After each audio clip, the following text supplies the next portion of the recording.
It keeps us warm. It keeps us cool. It protects us. As simple as double-paned glass, or as complex as the shell of a space station. It's all around us, but it's almost always out of sight. It's an essential part of almost every building we inhabit. Now, insulation on Modern Marvels.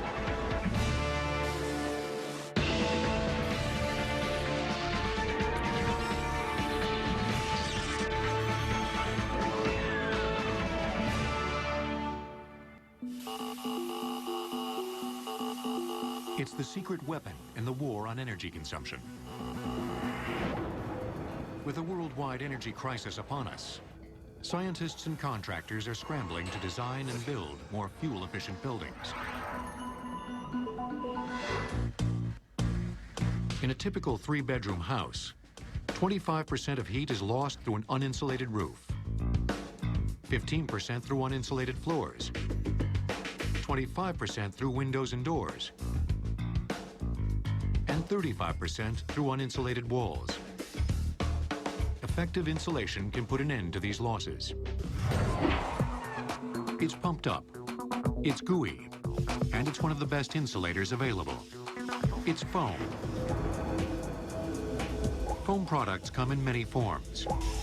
One of the most effective is spray. The process of spraying foam insulation is almost an art form. It takes a steady eye, a sure hand, and a definite sense of rhythm. Foam is an exceptional insulator for roofs. Roof insulation foam offers significant advantages over alternative materials. It forms a seamless membrane which stops leaks. The material flows into cracks, crevices, expands, and seals up all the leaks. It also offers much more insulation value versus alternative materials. And the fact that it's soaked into all the cracks and crevices and cured means that it's gluing everything together, so it's going to be able to withstand significantly more harsh weather conditions than a typical roof would. The key to making a smooth urethane application when we're talking about roofing is to overlap each previous pass by 80 to 90%. When you're spray painting, normally you'll think about a 50% overlap. When spraying urethanes, you think of 80 or 90%. Because urethane expands 30 times its liquid form, that becomes critical if you want to get a smooth application. The idea of surrounding a building with a complete envelope of insulation like foam has been growing since the 1920s, when the way we constructed buildings began to change. Prior to the 1920s, even going back in the Victorian age, you found that homes were constructed of heavier, denser materials. A lot of that was just the prevalence of old-growth forests that were used for framing. By the time the 1920s rolled around, we found that materials were becoming lighter so they could be constructed more quickly. But there also became a greater emphasis on the idea of the thermal envelope of a residence. You start to insulate the floors and the walls and the roofs.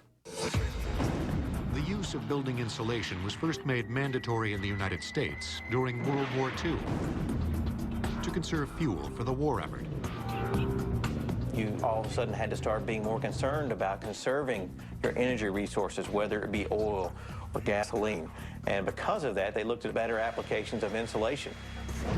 That same example was driven home in the 70s. People reacted to oil prices and gas prices and energy prices going up.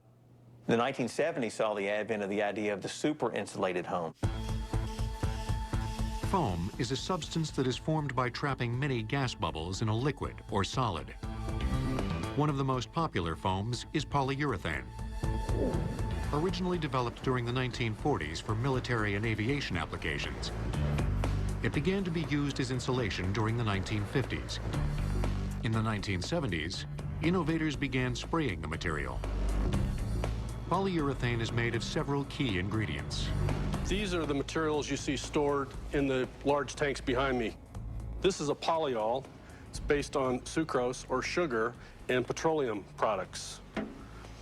This is a surfactant. Surfactant controls the size and the shape of the bubbles.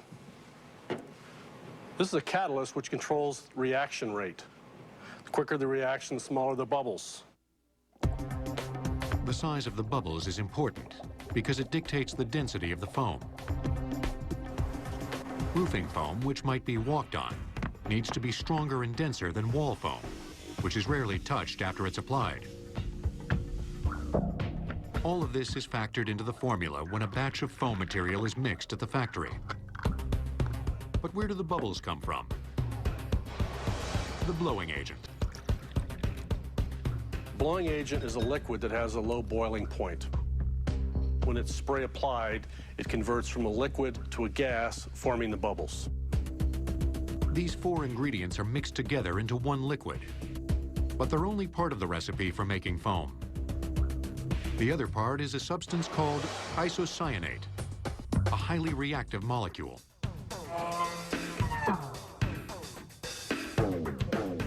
It's separated from the other ingredients until the spraying begins. They're dispensed separately all the way through the hoses to the gun. When the applicator pulls the gun, the materials are mixed together, the reaction occurs. It hits the substrate in a liquid form, but the reaction drives the expansion very, very quickly. Within seconds, you've got cellular plastic. A properly insulated house can save a homeowner a great deal of money.